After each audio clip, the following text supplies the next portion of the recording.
I have Naama Pozniak with us here today, and I'm so excited about this episode. She has become a dear friend in the industry and just such a wonderful person. And what an opportunity to talk about the impacts in her life, but also in her business. Naama, thank you for joining us today. Thank you for having me. It's amazing to be here with you.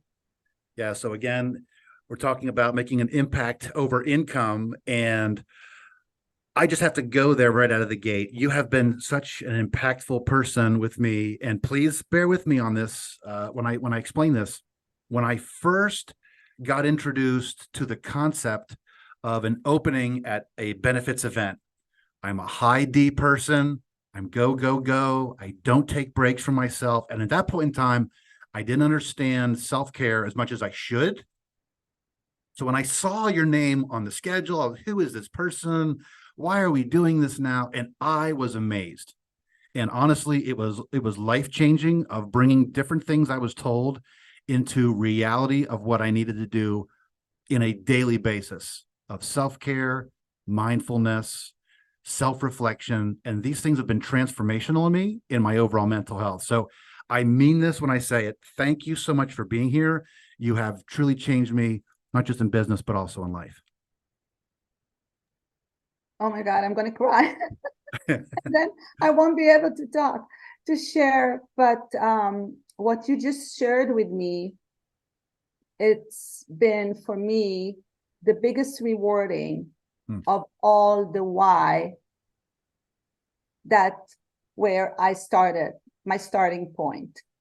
So for me, delivering our broken, and not even a broken, I mean, it's just, in my opinion, most of it is wasted system, which we're spending so much money, yet, of course, respectful for the Western medicine and the innovation and the technology and medicine and everything that we accomplished in the last hundreds of years.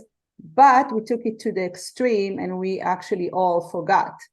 Hmm. So I forgot as well. We all forgot. We're all on this pile of forgetting and forgetting and everything together because it's such a simple way of understanding what is healthcare, what does healing mean, what's Hmm. the process is all about.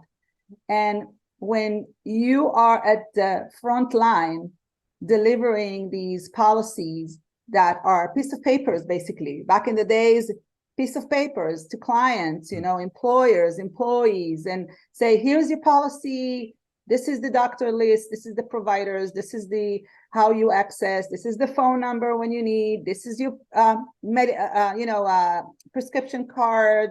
The OID, the basic stuff, and seeing in front of my eyes how it's not really beneficial to a lot of people, and going through my own, separated from it all, my own journey of watching it and seeing what really is helping me, or dealing with the system when I need to use and see a doctor, or had to deliver a baby, or whatever I had to go through myself, that it's like you can't find mental health providers. You can't Hmm. actually use the system for a real alternative medicine. Or what are we doing in order to not getting to the point that we are burnt and we can't handle Hmm. ourselves and we throw the towel.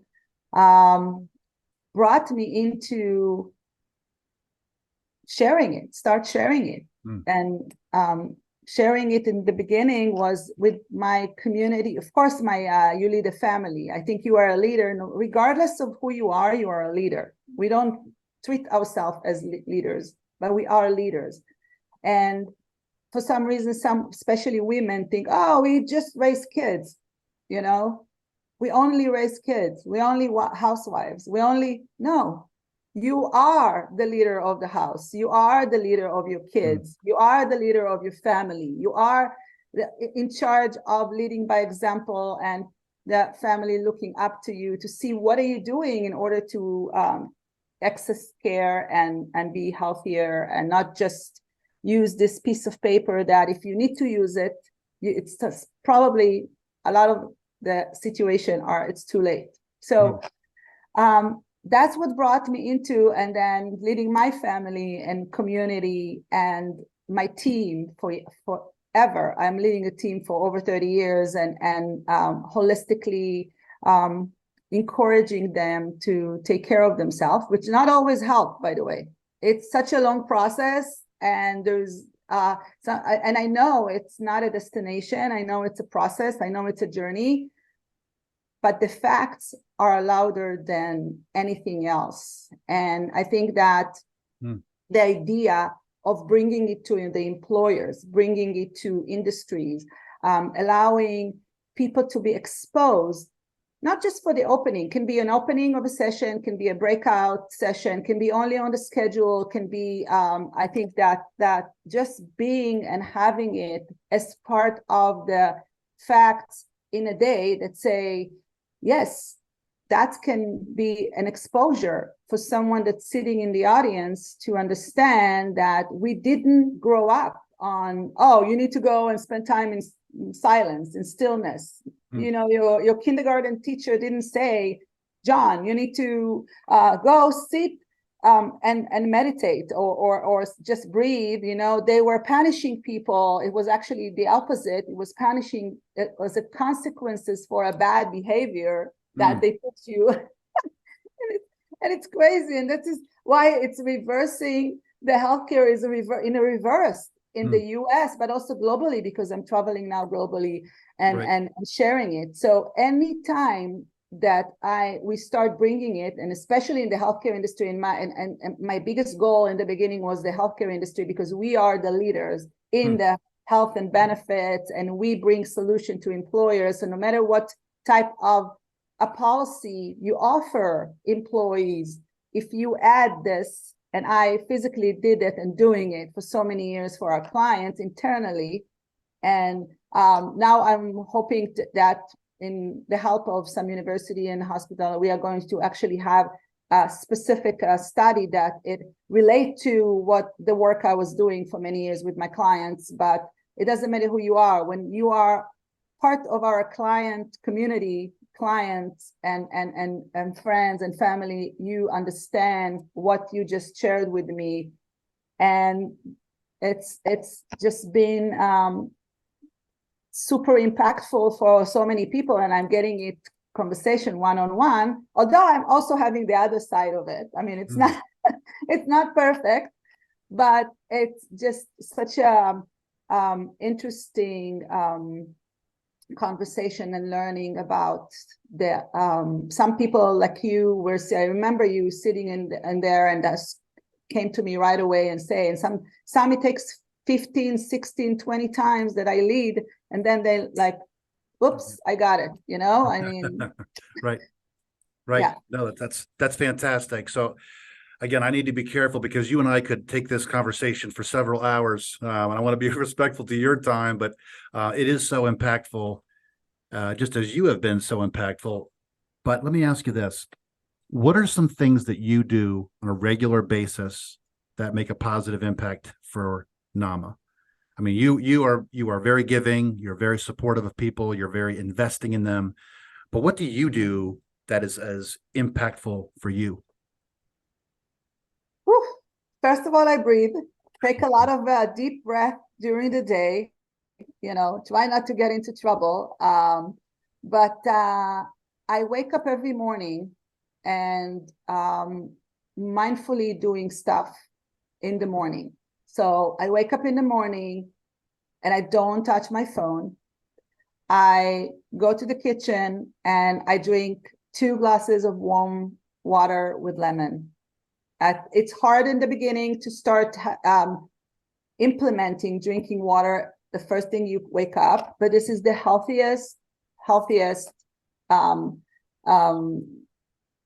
access to care, basic access to care that we all can do. So you adapt to it, and that is changing your energy. So I don't reach up immediately for the coffee or immediately for the phone or immediately for anything else, but slowly moving from sleeping to just, of course, brushing my teeth and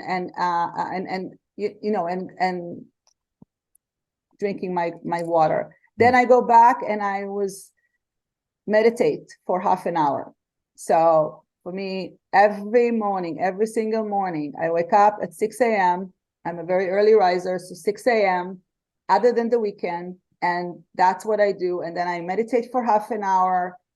And then slowly, after meditating for half an hour, I make my coffee. So that's for me. I took care of myself for the morning, and my day is always this way. I then start working, but depends on my schedule. I always have on my schedule 2-3 hours later, I have about 20 minutes of my own yoga practice that I move my body. So I move my body in a sequence that I like, that I created myself and works for me. And doing it either with sometimes I do it with the music, sometimes I do it with the guided energy, but I rather did in silence and doing it. So it's breaking my day. And when I travel, I do the same. So it doesn't matter where I am when I travel. And I think that's why traveling for me is really, I don't have time for jet lag. So, I mean, I am making sure I'm maintaining as much. Listen, it's not perfect always, of course, but this is I would say 99% of the days, this is how I start the day and run the day. And for me, I try in the evening to take, in the afternoon or evening, I try to take either time to talk with a friend on the phone, or even if I'm really, really busy, or reach out to, or just have a meal, either like late. I usually don't do lunch, but early dinner or early afternoon. So do that, even if I have to get back and go to my desk later on. So I'm breaking a little bit of, I'm not, statically sitting next to my computer. I religiously, and whoever met me in the last few years, I would say it's almost 8 years or 10, and I'm addicted to my Fitbit. Like literally, when I say addicted, I'm literally addicted to it. I mean, it's on me at all time, and not sleeping. I'm not sleeping with that. And I walk 10,000 steps at least per day, every day. If not, I go to bed and I'm like, I'm like, today I couldn't do it. Or, sometimes the weather is bad, or, or I travel, so if I travel, I make sure that I walk before the flight, in between, in the airport, and when I get off the plane. So this is kind of what I am really into my day, and I am sleeping almost 8 hours every night. So again, of course, there are exceptional nights, but I am pretty much between 7 to 8 hours asleep, and I go to sleep between 10 to 11. Again, excellent. If I'm not out and about, and sometimes I am, but again, it's because I work hard. I mean, I work even, I play hard, but I work even harder, so I mean, I can roll, I can have fun and take care of myself, because this is in my schedule. But if I can share with you a little bit more, and I will wrap it up, because I can really go on and on, but I go to India on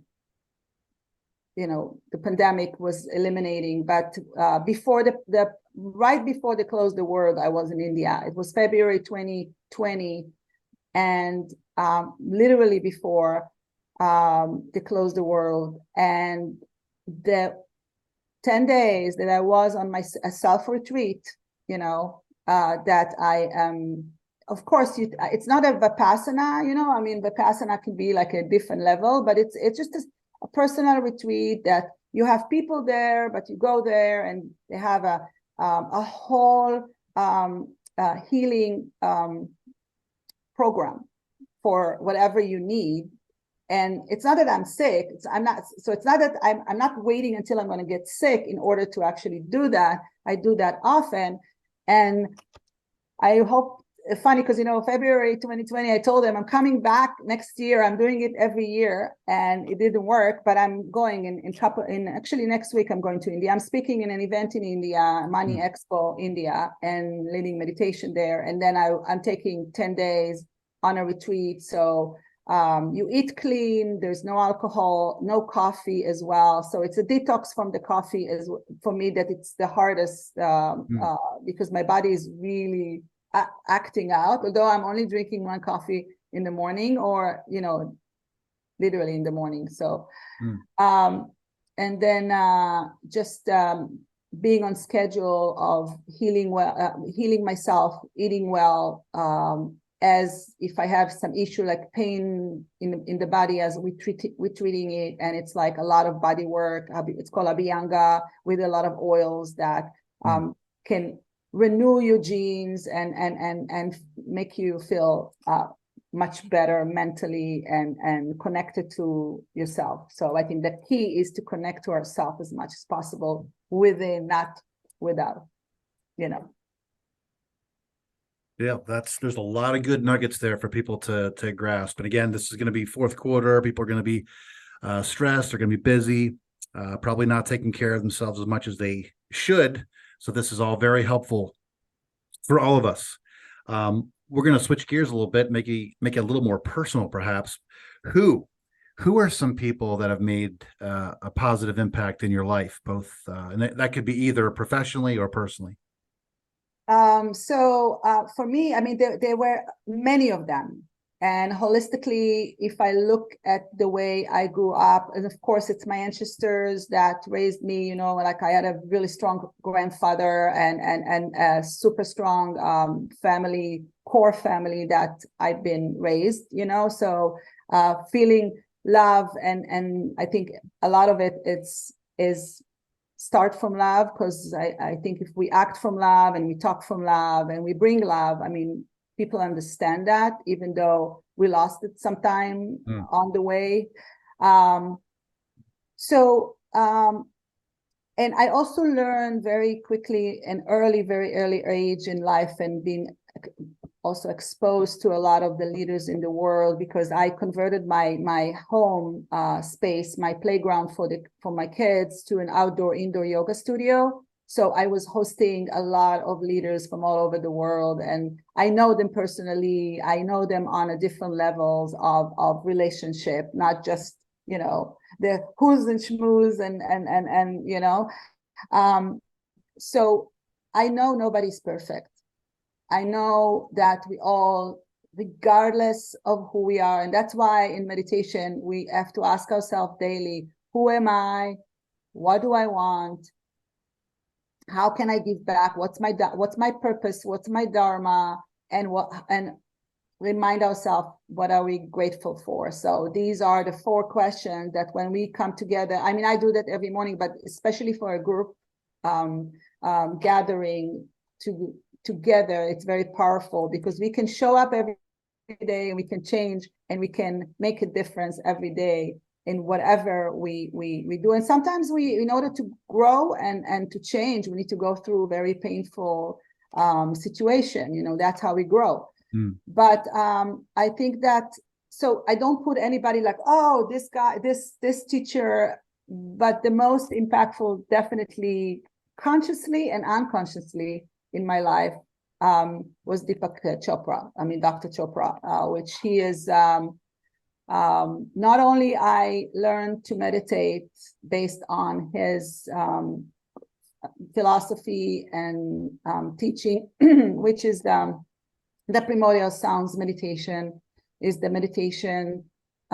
It's the mantra based on the time of your birth, the date of your birth, and the place of your birth, that it's bringing you back closer to the moment we were born and took our first breath, which we all born whole, I mean, we all born, regardless of what the journey, regardless of the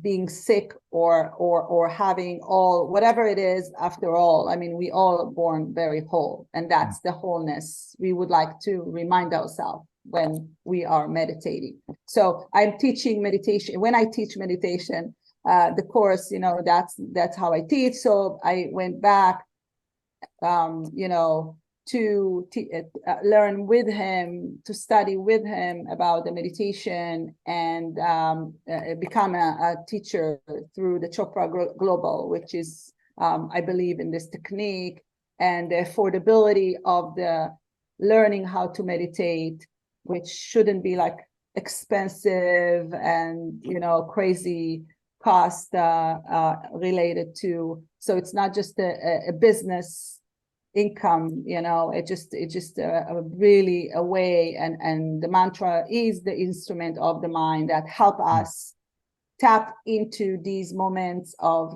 you know, the spaces that we want to have between each thought, you know. So we have so many 60,000 average thought per day.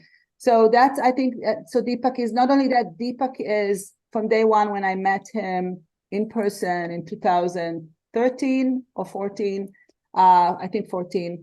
And I said, I need help. I'm trying to implement meditation into the US healthcare and into each policy and each carriers and the insurance industry and every industry. And I need your help. And he looked at me, and he never met me before. And he, you know, and there's so many people that wants to, you know, get his attention. And he looked at me, and for some reason he said, I will help you, whatever you need.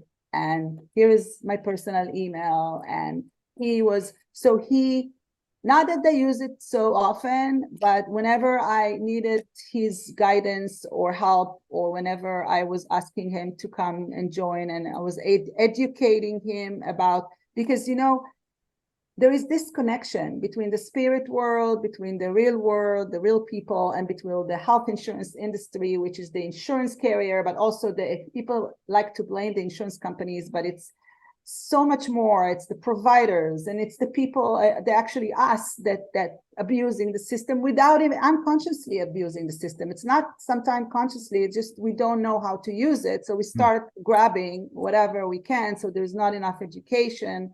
So I think that there's this connection, and I needed someone from the spirit world to actually understand the Western medicine, which Deepak is really understanding, because he's a Western MD, and around him, he also, you know, he introduced me to so many of his community, and I was part of his community for many years, you know, events that he hosted for the sages and the scientists, and the conversation that they have. And so I was teaching them about the insurance industry, about our volunteering work in the industry to improve the industry, and how can we work together. So, and trust me, there is a long way to go, but it's, I would say that he was majorly one of the most influential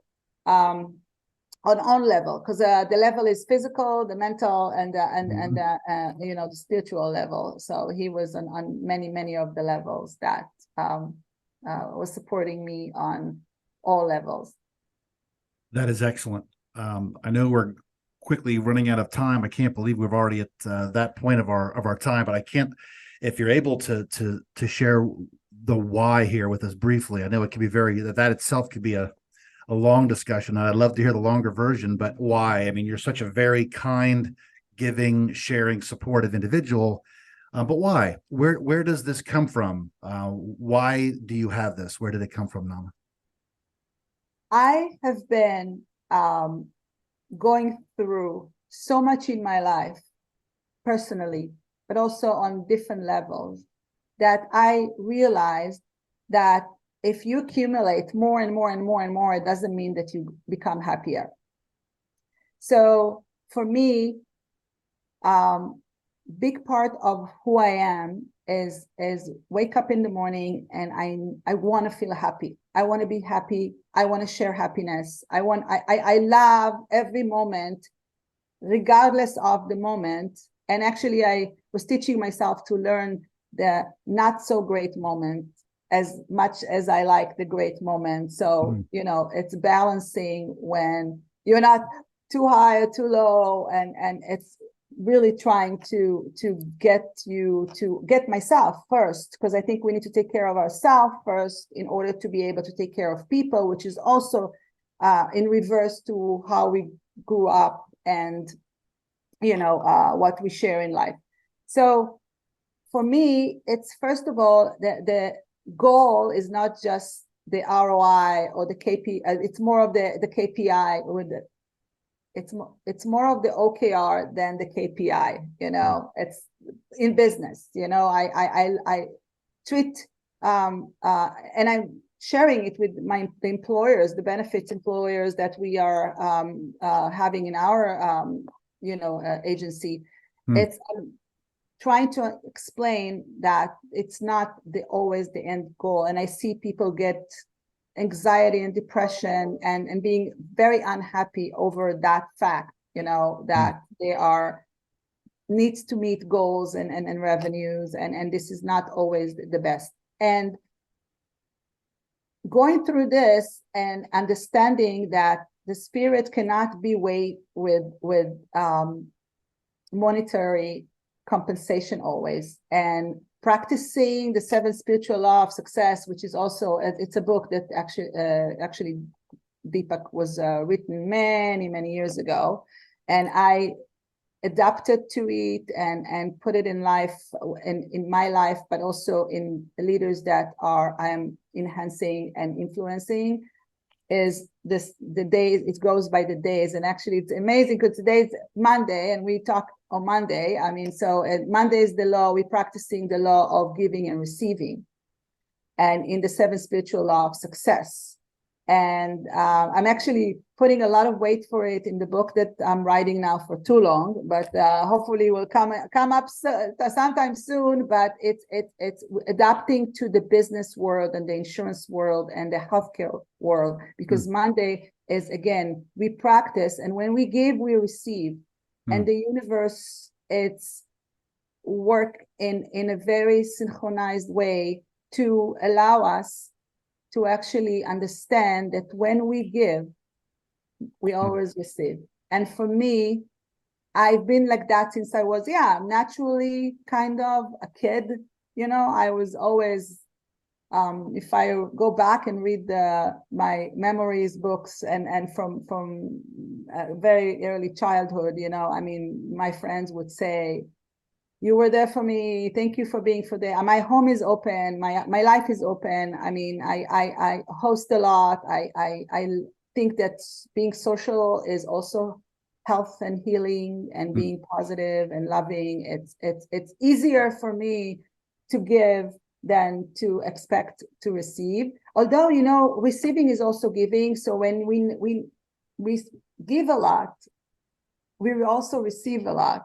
And it's in the beginning, it's kind of sometimes it's overwhelming of the receiving part, but then you understand that when you decide to live life to give back and to share what you actually know, and to be open and understand that there is a resistance, and it's still a resistance, and some people think it started from saying, oh, Naama, we love you, but you're crazy, and this is not going to happen, to somehow, and now I have people sponsoring me to actually come to events.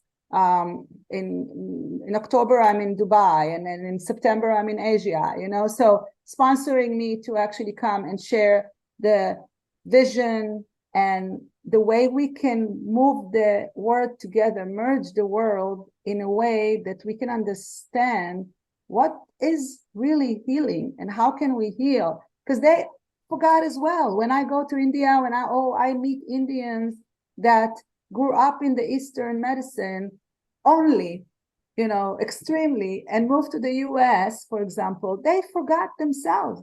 They just, it's crazy how you have leaders for 5,000 employees running companies that are, that's how they grew up. They saw it growing up, and they're now overstressed and burned, and they cannot deal with it. And look at what's happening. Look at Yeah. how mental health is just killing us. So It is. It is. So I can't express enough how much I appreciate you and all the work you're doing. You're not just a benefit advisor, but you're actually investing in the individual employees, to the individual level. You do that at all the events that you are at. And again, just an honor to have you with us here today. I can't thank you enough, Naama. Thank you for joining us in the show. thank you so much. Thank you, John. Continue you to be you, because you spread so much love and so much compassion and so much of your personal journey into social, and it's showing, and it's so beautiful, and it's always sharing really good energy. So, and it's all about energy. So It is. And thank you. You're so passionate about making an impact in others, not just making an income. You've been an excellent guest. I thank you so much. And another great illustration and a reminder for all of us that every day is a great day to make an impact over your income. Have a great day, everyone.